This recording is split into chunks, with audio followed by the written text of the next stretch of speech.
colleagues that are here will be joining us momentarily, but we don't want to keep you waiting. Thank you for adjusting your schedule. You know, these things kind of change from year to year as to time we need to devote. So with that, take it away. All right, thank you all for having us. We're happy to be here. With me, I have my Vice President, Kerry Fannin, and Trustee Jamal Rashad. And we'll go ahead and get started. It should be a short presentation. You know, things are going well in the city when the unions are finishing up early. Yep. So we don't really have any specific budget request in addition to, so we're just going to go over a few policies that we have that we want to adjust with the administration. Our goals for FY 2025, we want to work with the fire chief to reduce the call volume on our incident trucks. You'll see one of the slides just how much our call volume has increased over the last 20 years, and it's taking putting a lot of stress on our firefighters. We want to try to reduce that workload. Also want to continue to work with the HR commissioner to work on efficiency with our payroll and the software and make some policy adjustments there as well. And, you know, the fire department's a little different. We depend on a lot of other department heads for our organization to work with DEEM, Public Works, with the apparatus. So the association, we want to build some stronger relationships with those department heads as well. Scoot this back a little bit. The request from leadership, when we did the hazard pay policy, and we'll touch a little bit more on it when we get to the slide, we need to make some adjustments on the way our overtime is calculated. Real simple fix in Oracle. The out of class policy, we've had a lot of issues with that, and we went through most of that with the HR commissioner and made all those employees right. We still have about 20 to 30 that are left. Equipment stations, the administration's made some great strides there. We have 4 that are being rebuilt. I know 26 is one of those, and we've seen the plans for it. Looks like an amazing station. Also 30s, 25s, and new 31s. Health and wellness. I don't know if we've talked about that in the past, about the cancer and the heart attack, stroke, injuries on the job. We really want to hit on that this budget, and the good news is we can. Usually when we come here, we are asking for additional money for raises or equipment. This year we can focus on a few specific items. And last but not least, the Firefighter Mediation Act. We want to seal the deal on that this year if we can. First up's the overtime policy. I don't want to get too much in the weeds on this, but the national labor law, firefighters can work a 28-day pay cycle. So if we take a day off in that pay cycle and we also work overtime, the overtime isn't time and a half, it's reduced to straight time. One of the reasons we have so much leave accumulated and the hazard pay is around 40 to 50% of our department works all the overtime because the other half likes to take an occasional day off, and they don't want to work for the straight time.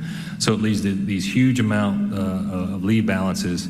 And we polled our members, and overwhelmingly they said, if it's time and a half, I'll work. And we can pull more people into that overtime bucket. And it will spread out the overtime. It'll lead to safer responses and be safer for our firefighters. And it really only takes a software change. And since we did so much work with HR, we're in 3 one-hour meetings, we could have this adjusted. We surveyed all our members. We had about 10 questions. Should our OT rate be 1.5 times regardless of paid leave? It was the only response that was 100% yes. And this is why we need to get this done, fairly quickly if we can. We have, from our estimates, between half and 2/3 of our department has the hazard leave still remaining, and almost all of them say they plan to use it as leave. Well, if they're taken off, who's going to backfill? And the more people we have in the overtime pool, the better. And just to give you a quick scenario, if we have a firefighter that works 48s, they like to work, they work their shift and they work the next day, they're going to take off for 2 months. We're actually losing 2 people. We're losing the person that works their day, and they're losing him on the next day. So we polled them, would you work your day after if you were off on leave? Yeah, if it was time and a half. I would take my normal shift off, then I would work the very next day on overtime. if it was time and a half. If not, they plan on taking this time in bulk, taking 2 or 3 months off. We only have until the end of December to get all this leave off the books. What we don't want to have happen is them come to us next June and say, hey, we're all trying to put in to get off and we can't. Y'all said we would be able to use this. So we want to get ahead of it, get it scheduled. And the best way to get rid of this time is to get everyone in the overtime bucket. And the only way we can do that is if overtime is actually overtime. This is more like the FLSA reasoning for it. We're on a 212-hour, 28-day cycle. This is the one thing that Athens asked for in their collective bargaining agreement. It's going to be our one big ask, and we don't have to wait until then. We could go ahead and get this done. We want to get it to a 14-day 106. So instead of 28-day 212, we want our pay cycle to be down to 14 days and 106.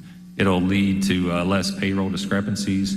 We won't be holding overtime for 2 weeks, because currently if you work overtime in the first 14 days, you get a paycheck, but that halftime's held another 2 weeks. So it's very hard to figure out your paychecks, leads to confusion, and it leads to us having to assist our members with payroll discrepancies. And again, the administration has taken care of everything else. We really don't have any budget requests today, but this would be our one big ask in the collective bargaining process. This is just an example. Instead of doing a 212, we would do a 108, 120, 108. Not to get too much in the weeds, but we're well versed in this. We've been well involved with HR, and we know that we could get these changes made fairly quickly. Another policy that we've been working on with the fire chief and HR is the out-of-class policy. For a while there, we were letting the guys work in a higher classification, and then they would put in to receive the pay. As we made all these changes to Oracle, it led to a lot of confusion. Human Resources had to put in a lot of hours. We put in a lot of hours. We've got probably 95% of the guys paid. We've got around 20 to 30 remaining. If we can do the out-of-class pay within the pay period, we don't have to ever worry about having to go back and calculate the pay. And I know we've said we've had hundreds of hours, but when you really calculate how Human Resources dove into this and dedicated a lot of their personnel, it could be thousands of hours just because we were holding that pay, that they would apply for it and then they would pay it out. They would have to go back in the system, do a lot of calculations. If we can get it paid out within the pay period, it would solve a lot of these problems.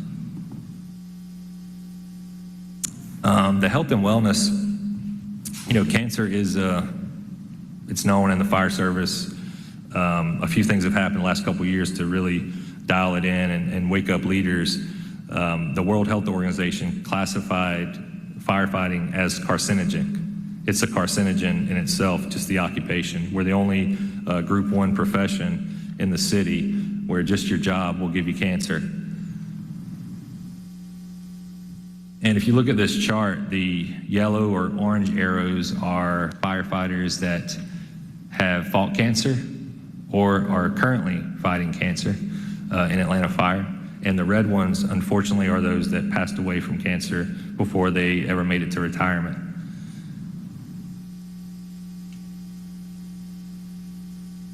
And colon cancer, I don't know if you guys remember Frank Martinez, but he helped us get the state law passed for the presumptive cancer policy, and his fight was a big part of that push to get the state of Georgia to recognize cancer as being a part of our profession and firefighting causing the cancer.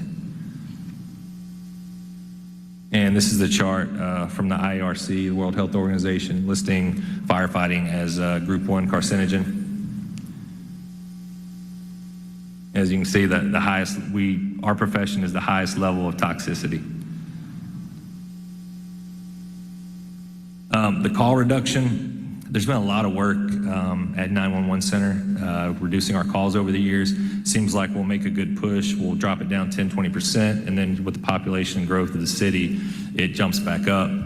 We haven't grown to new stations. We're still trying to rebuild the ones that we have. We don't have to add 5 to 10 stations. We can actually add some auxiliary vehicles. You guys have heard about the quick units. Last time we spoke with the chief, he had a great idea about adding some utility trucks to take the workload off the ladder trucks. These next few charts, when you see the call volume, it makes sense why we had to invest so much into our apparatus. Our call volume has skyrocketed, and it's really taken a toll on the trucks. But what about the toll on our firefighters? You know, when you go without sleep, that leads to heart attack, stroke. We have a very high number of firefighters injured on the job. I think last count, it was up to 15, which is very high. Some of those very serious. A few may not return to full duty. The equipment and stations. Lately, I know with procurement, and I know Deem has a new commissioner, they've definitely increased the communication to us. We were at 26s the other day and went over the plans.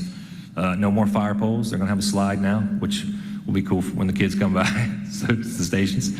But it's very nice. We're very thankful that the mayor's office and everyone else has been including us in those discussions. We have quite a few stations that need to be replaced, and being able to share that information with our firefighters is vital, because we can let them know, you know, what's coming down the pipe. Also, last year we asked for, additional money for apparatus and equipment. Y'all passed a huge legislation for that. This year we had bunch of pre-discussions with the chief and finance department, and all our requests or all the equipment that we believe that is needed is already in the budget for this year. And that includes extrication equipment, thermal imaging cameras, and a lot more personal protective equipment. And I think everyone knows this now. We went quite a few years without purchasing, and that's why we had to kind of ask the administration to catch us up, and they passed that huge legislation package last year. This is going to help you guys as well. I saw some of y'all post about the SPLOST, about the watershed. 50% of our ISO is actually tied to our hydrants and water mains and our watershed system. And that's kind of what helps us get to that one a lot faster. So we have to maintain that, as well as our equipment, our stations, our staffing. And I think a lot of jurisdictions take the ISO 1 for granted. It's not easy to keep. We're doing a lot of work right now with training and training after hours to keep that 1. And it was hard to find an insurance company that would change it manually, but we did find one. And I used my old house in East Atlanta. So if your citizens ask, well, what's this ISO? Why is it important? Does it really matter? Detroit was saying it mattered, and no one really took it seriously until they got that new insurance bill. And then, of course, they called their elected officials and said, what is this? Why is my insurance going up? So a 1,600 square foot house in East Atlanta with a 1 was $1,430. Up to a 3, $1,710. When you have 250,000 residential homes, it can add up to a lot of money. That's why we fight to keep that. And the 1 tells the entire city and everyone that we have a top-tier fire department that's capable of responding and extinguishing fires. Insurance is keep the rates low because they know we're going to get there and do our job. And these are the ones that should really hit home about how busy we are, the toll that it takes on our apparatus and also our personnel. In 2005, that's when I think we were both hired. I think we all came on around the same time. We were busy then. We thought we were busy. We had 30 engines, 49,000 calls, 1,600 per engine. Of course, we had quite a few that were up in the 3,000, which was very busy to us then. And then 2019, we added Station 11 back online, so we got another engine and truck.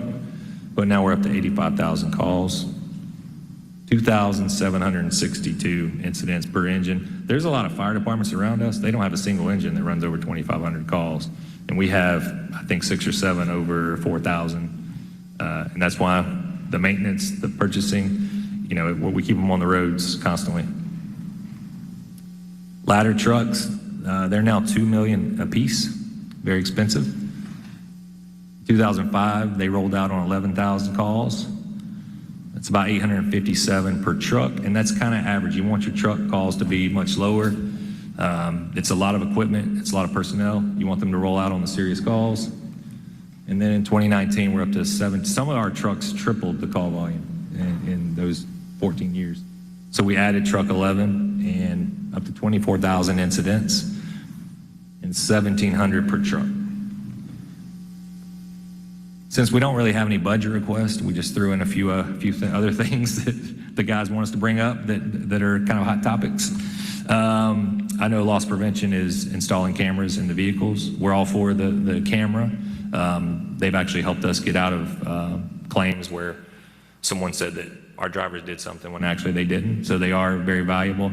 However, we are asking the administration to cover the interior camera and the microphone. And the reason for that is it's kind of our private space. We discuss patient information. We discuss our family lives. We spend, as you saw from the number of incidents we run, we spend a lot of time in those trucks. The company does make a cover. So I guess if we do have a budget request, it may be $100 or so. They do make little covers that go over the camera, and they can deactivate the interior microphone. They also tell you if you're following too close or switching lanes, but we're in an emergency vehicle. And I can tell you already from being in my assigned vehicle, it talks to you constantly, which could stop us from hearing Mayday or some vital information. They're brand new. They just put them in. I'm sure the administration will work with us on coming to a happy medium. We just wanted to bring it up today since it's kind of the hot topic in the stations. Oh, also, occasionally, you know, we don't do it much anymore. Grady's greatly improved, but occasionally we do transport patients in our fire apparatus. We do have a standard operating procedure for that, and we don't want our patients to be recorded because I believe it's 24/7, constantly recording and monitoring. The funding for the equipment, again, we don't have a lot of requests today, so we kind of brainstormed with council working on the admission fee, legislation a couple years ago. We got it introduced at the state. It would be a lot of money for the city if we could get this passed, and GMA supports it. We introduced it in the Senate. The Congress said that, or the General Assembly said we need to start it in the House, and a new session's coming up next year. If we can get some support, we can help pay for all of those apparatus, and you can use it towards public safety debt. And the ticket prices are astronomical. When you see these, when you see the Taylor Swift prices here, you're going to be shocked. I didn't know they were that much, but we could pay for our apparatus with an extra fund. And as we've gotten closer and done this several years now, we've always said historically, get a raise one year, next year we got to go for apparatus, and then vice versa, and then we started getting behind on each. Luckily, this administration has found a way to invest in both every year, but down the road, we may need an extra fund. And of all the options we're going to put up here, this is the best one because we polled people. It's not a tax they have to pay. It's voluntary if you're going to buy a ticket. And we asked them, would you pay $103 instead of $100 on a ticket? And they all said, of course, if we knew what it was going towards. So the highest ticket last year was Taylor Swift. It was over $1,000 a ticket. There's 65,000 seats in Mercedes-Benz. These concerts took place over 3 straight days. 213 million revenue. 3% would be 6.4 million. Fulton County would get 1%. The city of Atlanta would get 2%. That's 4.27 million to the city of Atlanta in 3 days. And what could we buy for that? Fortunately, I wish it was more, but these things keep getting more expensive. I think it's like the population ticker you see on Peachtree. It constantly changes. But we could get 2 ladder trucks, or we could get 4 engines just off of 3 days of revenue. And again, if the administration supports these ideas, wonderful. If they don't, we're just throwing out ideas. I think we should just ask Taylor Swift to buy us a couple trucks. We could do a wrap on the trucks. Yeah, do a little advertising. Also, and the IFF gave us a lot of ideas. Places with big colleges, they usually sign an agreement with the fire protection because they have their own police force, they have their own police department. But they always depend on the taxpayer, small business funded fire department for their fire protection. And we have a couple large universities, and there's an opportunity there. I don't want to say that we're for it or against it. I'm just putting it out there that it's what other cities do. I think Oxford, Gainesville, University of Florida, they have a contract with Gainesville, Tuscaloosa, most cities. Because if you think about it, if the footprint of the nonprofits gets so large, then we're leaning on these residents to kind of fund all the services out of the general fund. So it just makes sense if you're going to use the service, you can maybe chip in and help out with the general fund. And as you see, there's a police car from an institution, and then it's our fire trucks. And then our big ask today, besides the overtime policy, is to kind of dial it in with the administration on getting this Mediation Act policy, completed. I've made some missteps along the way. I'll be the first to say that. I just taught a class at our state conference on what to do and what not to do with the Firefighter Mediation Act. Rule 1, get the vote no matter what, if someone says that you don't need it. And 2, don't do a draft contract. I think that might have been a deterrent. And then just focus on why are we really seeking this? Why do we really want this? The administration, Mayor Dickens has given us in a fraction of $1 billion. When you really look at the training center, the salaries, the equipment, we're not talking about over $100 million. You could fraction this out to percentage of $1 billion, that's been invested in our firefighters. We're not worried about what's happening right now. I mean, things are great. Y'all are getting out of here early. Unions are coming up here saying hi, and everything's good. I've never seen it like this. It's amazing. I'm coming after Gina. I thought I'd get up here about 4:30. But things are going really well. But what if somebody comes along, because it happens on a long enough timeline, and someone tries to take what's been, given to us away? They still can do it, but they would at least have to sit down and have a conversation with us. And that's all this is about. I think at the state they call it collective bargaining light, because it's a 1-year contract. There's no binding arbitration. If we disagree, then that's it. It's over. It's just a standard that's structured very, a certain way, and we would keep it forever. So when everyone's gone, when I'm retired, the ones that come after will have a structured way that they could communicate with the administration. So we're asking for some communication about the vote. When can we get it completed? And it's very important that there be no cost to the city on this vote, because we're getting this all over the state, and we don't want any city to say that this would cost us something. So as our association and other firefighter associations, if there is a cost to the vote, we will pay for it. Any cost associated with this, we'll use our association fees, but we want to get it completed. And last year when we were talking with the administration about this, we know February through July is not a good time. It's probably not the best time to want to sit down and discuss the Mediation Act, because the administration is very busy and they're working on a lot of great things for us right now at the moment. So maybe in the fall we could sit down and to put it at ease, I showed the IFF what PACE and AFSCME have in an MOU, and they said, wow, this is actually perfect language for contract. This is great. So to put the administration at ease, we don't have any real requests budget-wise. We just want to, like right now, the chief has a monthly meeting with us, a labor management meeting. That's not in the code. That's something we want to get in writing. We want to continue that. There's some other things that we're going to show on these slides that really benefited the city, and it came out of meeting with the fire chief, and we would make an ask. He would say, let me think about it, and then he'd come back with a alternative that benefited both the firefighters and the city.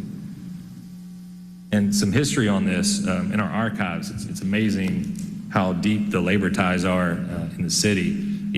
Dr. King advocated on the IFF's behalf, and that's what led to the Mediation Act. Maynard, when he was vice mayor, before mayor, him and Marvin Arrington, who these chambers are named after, proposed the Firefighters Mediation Act in '71, and they had the votes, but politics takes hold, and they lost by 1 vote, and then 50 years later, thanks to this council and Ms. Boone, always thank you. We were able to pass it, and it's now it's taken hold across the state. Athens passed it last year. They just ratified their first contract, and their one ask was the pay cycle, the 2-week pay cycle.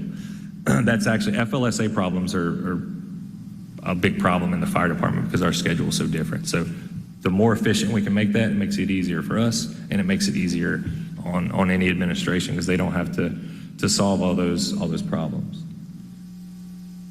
I hate to keep hitting on this, but we really want to get this done this year. Like it's very important to us.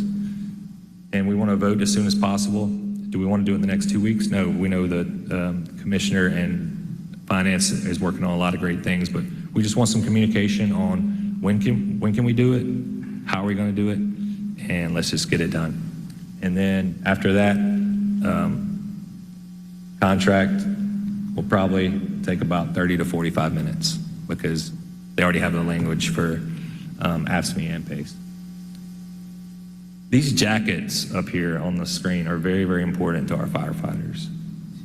I mean, very important. If the city tried to take these away, I would get more guys down here for this than anything. It's very, the station pride, the stations where they work, the neighborhood, they love these jackets. And this came out of the first meeting with the chief and the last HR commissioner. Our initial ask, you know, we thought, man, we got a mediation act. What are we going to ask for?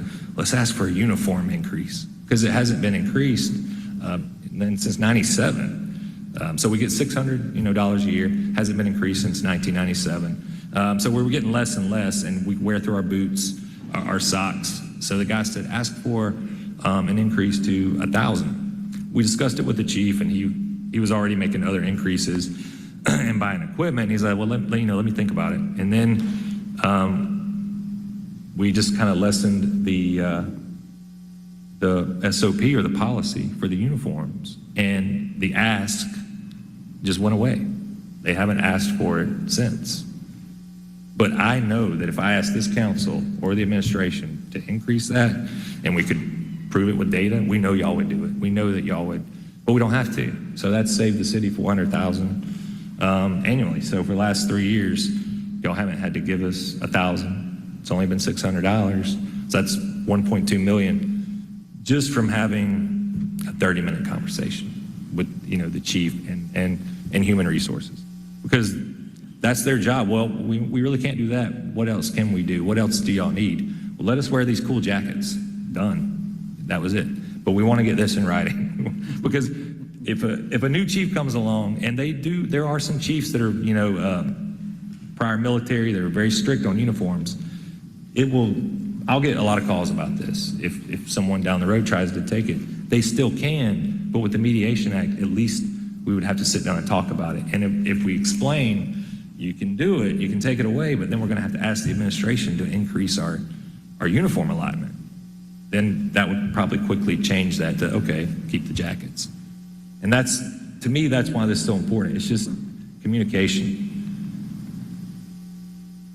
So again, the city has 2 MOU agreements with employee groups. It's not going to take long. I mean, we've gotten such a bond with the administration. They know what's important to us. We've already established everything that we would ask for is already in place. The only thing that's not in place is that 2-week pay cycle. That would be our only ask, and we don't have to wait for that. We could go ahead and do that beforehand, and then we just put the language on paper, and we want y'all to embrace this. We want this to be a big deal. Let's set up some tables. Let's invite a bunch of leaders, because this would be the first contract in city history. And it's taken hold across the state. A lot of leaders are realizing if we just talk to them, they seem to be pretty happy. I mean, Mayor Dickens and this administration has been talking to us constantly. Yes, they've been investing hundreds of millions of dollars in our fire department, but they do talk to us, and that includes the mayor. They're very approachable, and it's made life much easier for us. Every challenge we had was really something we had kind of brought forward into this administration. Everything that they've done has been fantastic, and the mayor's been spectacular. Summary, change a couple policies. Really want that overtime policy. If we could work on that, that would be fantastic. Continue investing in equipment. I think there's an allotment each year, which means we'll buy the equipment annually. Cancer screenings. This doesn't have to be a budget item. We can actually work with the chief and the HR commissioner to get our members to utilize their health savings account. We've actually identified some companies that can do ultrasound, a bunch of diagnostic testing, very cheap, especially if we do large amounts of people. So it doesn't have to be a budget item. We just need to communicate it to our members to use their health insurance they have to get proper testing. And and through the association, we can maybe get some group discounts. Last but not least, council, please, this mediation act, let's get it done. Let's get the vote, and let's, I love elections. Once we announce it, I'm going to treat it like it's the election of a lifetime, and I'm going to visit each station and communicate. We did survey our members. 99% said they would vote yes for us. I'm not too concerned about getting it. We just actually have to have the election. We've got to come up to an agreement with the administration. And I know now's probably not the best time, so we can talk about when we can actually do that. And then celebrate the contract together, as one team. It benefits all employees. The 2 MOUs are great for communication, and we just want that same type of communication for years and years down the road. I mean, think about how much has been invested. Think about how hard y'all have worked on policy, equipment. What if somebody comes along and takes away all that progress? Then we got to build it back up. Everyone in the administration, we can thank. It's weird how we ended up at each one at different times, but I've had conversations, and we've had conversations with every member of the administration after hours, weekends, nights. Emergency happens, something urgent, and we make phone calls. They've always responded. They've always given us time, and every time we had a concern, it was always their concern. And the greatest compliment I can give the mayor is when this administration first started and we reached out to members of the administration, they said, the mayor made it a point that we must and always communicate with labor and make sure y'all's voices are being heard. And, it's been great because we had a bunch of challenges and we would not have been able to solve them had we not communicated, had we not worked together. And obviously the HR commissioner, she's been kind of our queen. I know last time I came to public comment, I was, next time I probably shouldn't come when I haven't slept in a couple of days. But the good news is, y'all know what happens to firefighters when they haven't slept in a couple of days. But what I meant to say, and the HR commissioner had to solve our problems. We were kind of on the ship together. She was our captain. We just paddled when she said paddle, and we did, and we were able to solve, a bunch of problems together. And all the civilian employees, if you want an employee of the year, the HRS director, with all the Oracle, and that stuff's a nightmare. God bless them. But they've worked with us constantly on all of our issues, and that's a special skill set. So all the civilian employees, the payroll specialists, HR director who's an AFRD, she's been back with us for around 6 months, helped us solve a bunch of problems as well. Chief Smith, thank you for the firefighter-friendly policies. If you ask the guys about Chief, they're like, well, we don't walk around on eggshells. There's no punishment, there's no targeting. We're happy, we're left alone. He expects us to do our job, obviously, but you won't find a more cooler uniform or tattoo policy than we have, right here in Atlanta, and that was all his initiatives. And the mayor, I don't know what to say. We've thrown everything we can at this administration and answered every single time. We were about a week ago going over the total investment, and it's a fraction of $1 billion, I think, when you bring in the training center and the apparatus and the raises. Our equipment is super expensive.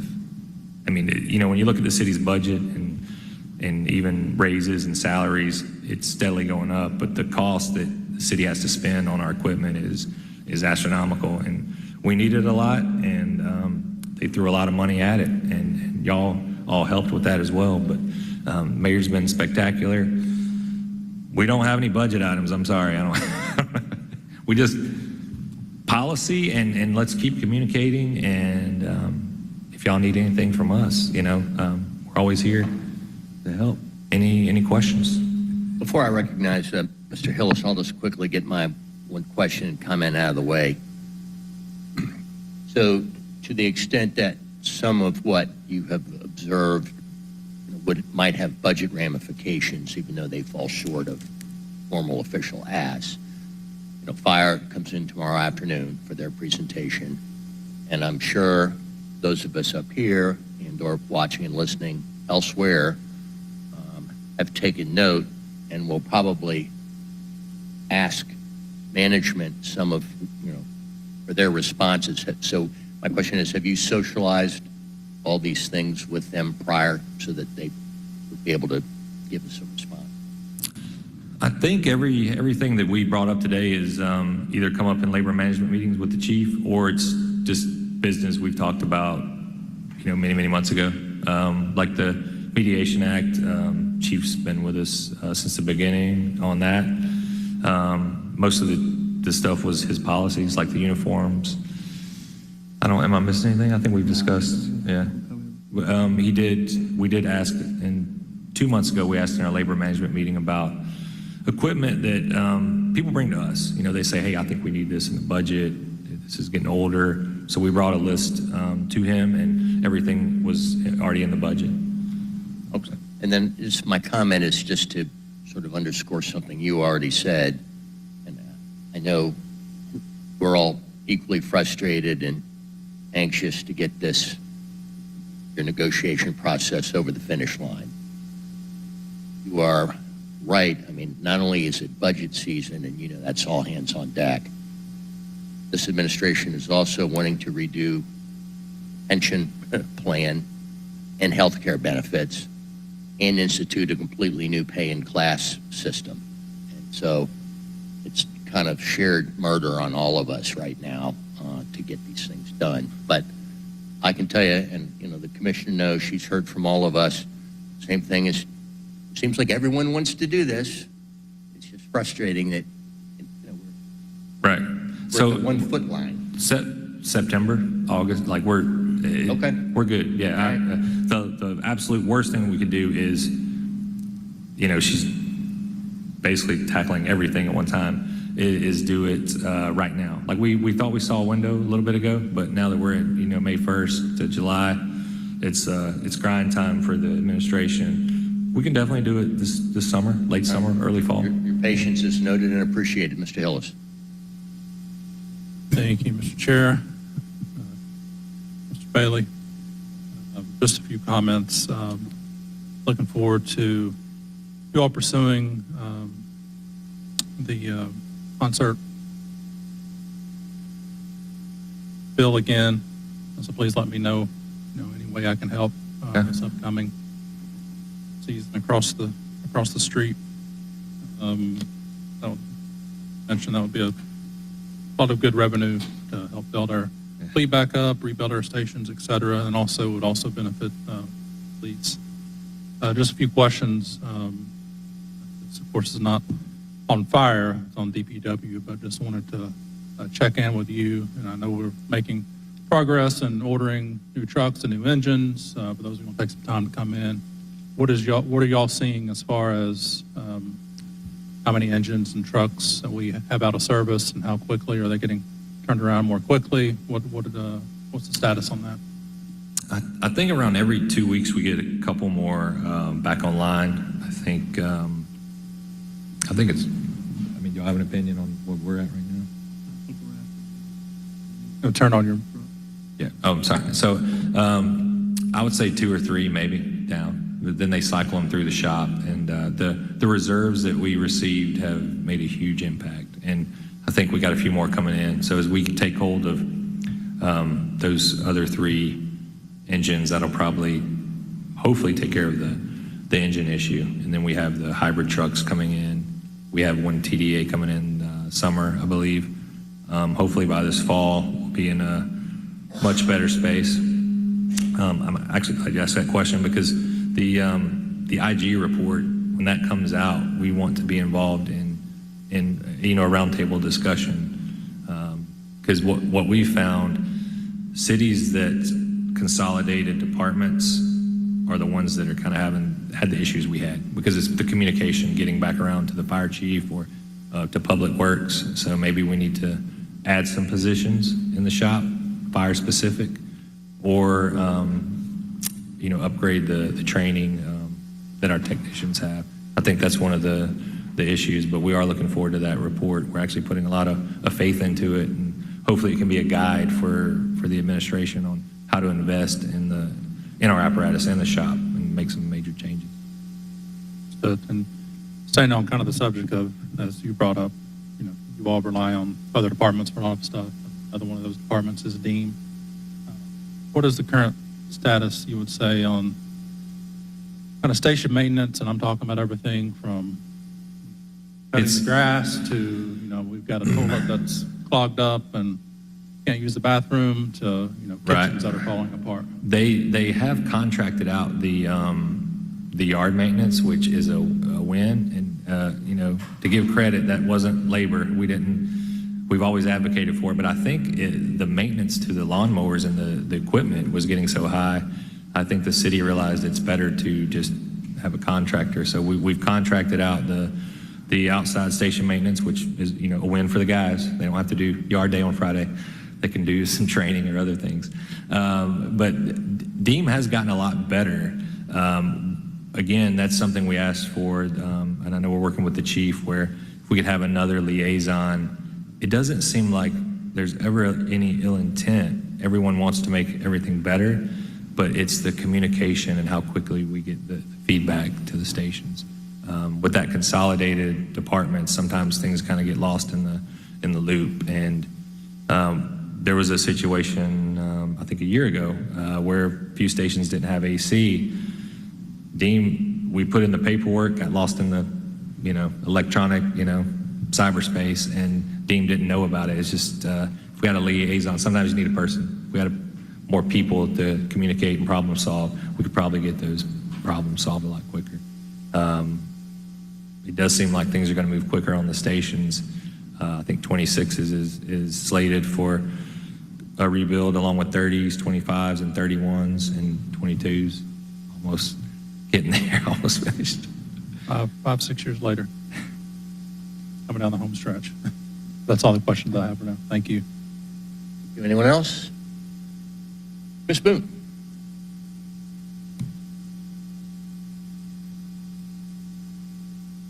Thank you, everyone, for that well-done presentation. And it is so refreshing to hear good news and great news. And thank you to our wonderful HR commissioner, who you all, when we met, you all really told us how she was sitting down and working with you all. So, of course, we have an open door policy. We appreciate this, and we are definitely going to get there. Thank you. All right. Thank you, Ms. Boone, and thank all of y'all. Thank you so much. All right, thank you, Fire. IBPO, y'all are up.